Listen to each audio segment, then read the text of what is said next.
കർണനെ കൊന്നത് തേർത്തലിൽ നിന്ന് താഴെ ഇറങ്ങി നിൽക്കുന്ന സമയത്ത് പുറയിൽ നിന്ന് അമ്പ് ചെയ്തിട്ടാണ് കർണനെ കൊന്നത്.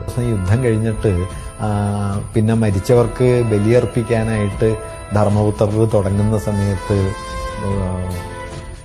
കുന്തി വന്ന് ധർമ്മപുത്രരോട് പറയും, നീ കർണന് ബലിയിടണം എന്നുള്ളത്, കർണന് ബലിയർപ്പിക്കണം. അപ്പോൾ വളരെ ആശ്ചര്യത്തോടെ ധർമ്മപുത്രർ ചോദിക്കുന്നുണ്ട്, അതെന്തിനാണ് കർണന് ബലിയിടുന്നത്? അപ്പോഴേ കുന്തി പറയും, കർണനാണ് ജ്യേഷ്ഠ പാണ്ഡവൻ, നിന്റെ ചേട്ടനാണ് എന്ന് പറയും. അപ്പം ഇത് മനസ്സിലാക്കുന്ന സമയത്ത് ഇദ്ദേഹത്തിനുണ്ടാകുന്ന വലിയൊരു വിഭ്രമമുണ്ട്. അപ്പം ഇത്രയും കാലം അപ്പം അദ്ദേഹം പിന്നീട് മനസ്സിൽ ഓർക്കുന്നുണ്ട്, ഞാൻ ഇത്ര കാലം മുഴുവൻ ആരുടെ മരണമാണോ മോഹിച്ചുകൊണ്ടേയിരുന്നത്, അയാളാണ് ജ്യേഷ്ഠൻ.